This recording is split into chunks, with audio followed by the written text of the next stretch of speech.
Hey guys, how are we doing? Welcome to Walking Boxing. It is Wednesday, December 11th, 2024, and it is officially 2 weeks to go until Christmas, 14 days. So, yes, can't wait for that to come. I know I discussed that yesterday, and you'll probably hear me talk about it every day in the lead up because I just love this time of year. And in this part of the world, of course, we don't get the snow and all the rest of it. We get the warmth. And today is absolutely beautiful as well, nice and muggy. So it's a good day for a walk. But look, a little bit going on as always in the boxing world. Although today's first sort of or topic, if you want to call it that, it's not a great one. It was really sad to see that Bobby Czyz, former light heavyweight and cruiserweight world champion, has been diagnosed with brain cancer. If you're not familiar with Bobby Czyz, he started as a bit of one of those sort of matinee idol type of guys, you know, those just the good looking and hometown sort of, you know, good old boy, I suppose you call him, that the whole town got behind. And he was sort of looked at as a little bit sort of overhyped early in his career. He didn't quite develop and deliver, and then he did ended up delivering in a big way. I remember, I think it was on the Michael Spinks, excuse me, Michael Spinks, Stefan Tankstead card back in 1986 at the Las Vegas Hilton. He beat Slobodan Kačar for the IBF light heavyweight title, and it was an upset win by Bobby because at that stage people thought, well, most experts thought he would never live up to the hype he had as he started his career. And he won that IBF belt. Didn't hang on to it for long. He lost it to Prince Charles Williams, I think about a year later, and I think he might have lost a rematch with him as well. But then he went up to cruiserweight, won the WBA cruiserweight title, ended up fighting Evander Holyfield as well and beat Evander Holyfield. And then later in his career became one of the main main commentators for Showtime Boxing before he lost his job because of a DUI. So but it's just one of the real characters of the sport. And you know, they we've seen in the past a lot of fighters have movies made about them. This is definitely a guy like probably a Vinny Pazienza type of style, where he's just defied a lot of odds, had a lot of letdowns, and then came back and had some great victories. And yeah, I think it'd be worthy of a movie. But yeah, just a shame to see not just Bobby, of course, but anyone at that stage of their life or any stage of their life be diagnosed with something so bad. So so obviously best wishes to Bobby Czyz. I think he did it pretty hard after he lost his job at Showtime. I think there was actually, I did read at some stage he was working at a supermarket bagging groceries, and you just hate to see that, don't you? It's these great champions who end up that way, and it probably leads me into my next topic that I also did read, that the launch of the Global Boxing Union. Now, this is being spearheaded by Amir Khan. Now, I don't know the full details of it, just the peripheral type of stuff. Now, I've never been the greatest fan of the boxer Amir Khan, if I'm being honest. I've just never really rated Amir, even though he obviously did quite well. I just never really grouped him in that upper echelon. But anyway, that's another side of the story. But what he's doing here at the moment, now again, the details are a little bit sketchy. And I'm sure they'll come to light. But I think it's been a year or two in the making. He's in with someone else. He's got a partner. I can't remember who it was, but Amir Khan is the brainchild, I suppose, the guy spearing it along. So what it's going to do, and it's a long time coming, it is to have what it says. It's a union for boxers. Now, I don't have any idea why this hasn't been brought in years or decades or whatever it might be ago. You see the state of a lot of boxers these days. Really fall on hard times. They don't get managed properly. They get rorted by promoters and managers. And actually, I'm going to say I'm probably wrong, but I think boxers get reamed more by their managers rather than promoters, because promoters, they make contracts and the promoters have to pay the contract, and then it's the managers who are the ones that take care of the money. But anyway, that's a different side of the story, and I'm sure there's different arguments from both sides as well. But the fact that this is going to happen. It's going to protect fighters in the contract negotiations, so it's not just going to be left up to managers. They'll be able to protect the fighter, protect their rights, like it just does in any working union around the world. Have a fund set up, more importantly, for boxers, mainly after their careers, but even during it. There might be, I don't know, legal fees, there might be medical hardships. You just don't know what's going to pop up, and the fact that fighters have been just left to their own devices for pretty much forever. Not many fighters have a good promoter or manager behind them that will actually look after them when they're no use to them anymore. So I just think it's fantastic. And again, I'm not quite sure the exact setup, but the principle of it all is absolutely fantastic. And I just can't believe that it hasn't been done before, especially these days when we have someone like Turki Al-Sheikh involved with all the money that's been pumped into these events and given to these fighters. Maybe just probably needs to be put to someone like Turki Al-Sheikh as well. Because can you imagine, let's just say it's one of these big Riyadh cards, and the fighters all get paid overs. We know that. That's the reason why these fights happen. What about if there was something in there that said in the contract that, okay, let's just say a fighter's going to get paid 10 million. I don't know. I'm just picking a number. I've got no idea what these guys get paid. But let's just say it was one of these bigger type of fights and the purse is $10 million. Maybe part of the contract would say, okay, well, out of that $10 million, you actually get paid $9 million for the fight, and $1 million gets put into a trust fund, or I think they call it escrow in the States, where it's parked there. No one can touch it until a certain time or condition or some things have been ticked off. I don't know exactly how it works, but it's almost like a trust. They use it for real estate deals and all that sort of stuff, and legal disputes and everything like that, where it's just money that gets put into an account and it just sits there and no one can touch it except for, I don't know, a judge or a lawyer or something like that. Anyway, I don't know the exact thing, but imagine if that was the case. So you get paid your $9 million up front. I'm sure you can live on that for a little bit, but $1 million gets put into an escrow or trust or whatever it is, so that and then it's accessible, maybe when your career's over or maybe in times of hardship. I don't know, but something like that. And I know even another thing I always looked at, that I did see it in the States. They give $1 for every ticket that you buy. So for these big events over in Vegas or wherever it might be, I think I've only seen it in Vegas actually, or Nevada, where if you buy a ticket to a fight, I think it's $1 goes towards the amateur boxing union or association over there. So let's just say you get a Canelo fight, you might have 20,000 people there. Well, that's $20,000 that goes to the amateurs. What about if there was a thing with promoters when they put a promotion on, that it might be $2 of every ticket sold is put into or contributed to some sort of fund? And I know we're crossing really blurred lines here, because when you've got money there that's accessible by people, it's always pretty tempting to reward it in some way. I get that, but in principle, where let's just say every promoter was liable to put $2 or $5 even. I mean, geez, when you're paying $300, $400, $500, $600 plus for some of the tickets to these big events, you could put $5 from every ticket sold, and let's face it, they could always just on-sell it or pass it on to the consumer, because we'll pay it. There's these hidden fees they always put in anyway. You might buy a $100 ticket and there's $20 worth of charges that goes to Ticketmaster or whatever, but it was $5 and it goes into a fund for something like this union.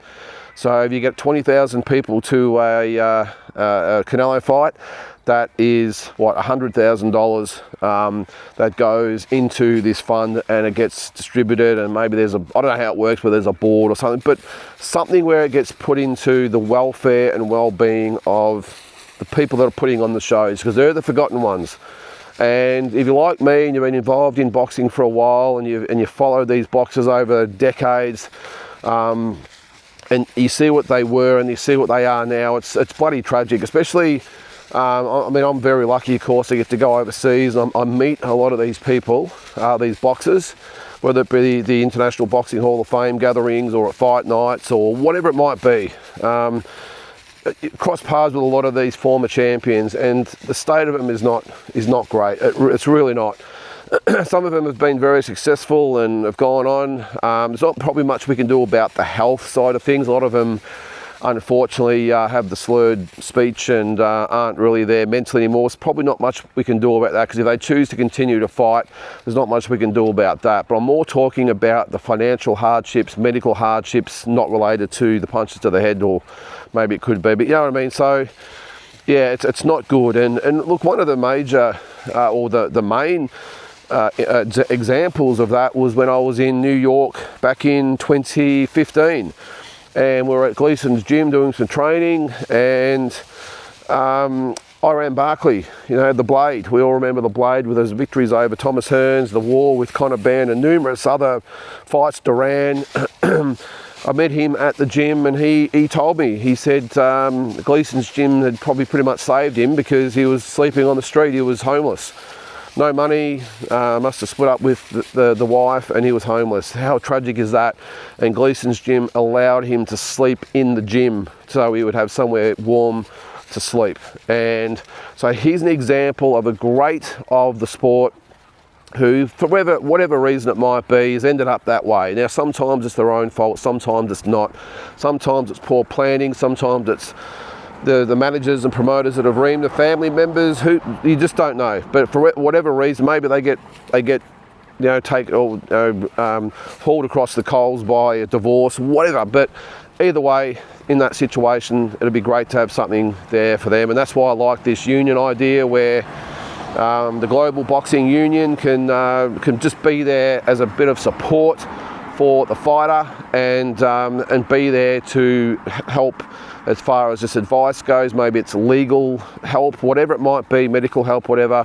I just love the idea, and it's a long time in the making, and I really hope that it is a success. I'm sure the boxers will jump on board, but as always in boxing, it'll find a way. You get the feeling it could find a way to sabotage itself, couldn't you? There'll be different, you know, managers and promoters, whatever it might be, that make life hard about getting into it. I don't know, but boxing has this really bad way of giving itself an uppercut sometimes, doesn't it? Let's hope this is not one of those cases, and we can get it set in place without any glitches, any dramas, and it'll be great for the boxers. So best of luck to Amir Khan and everyone that's involved with that. I really hope it gets off the ground.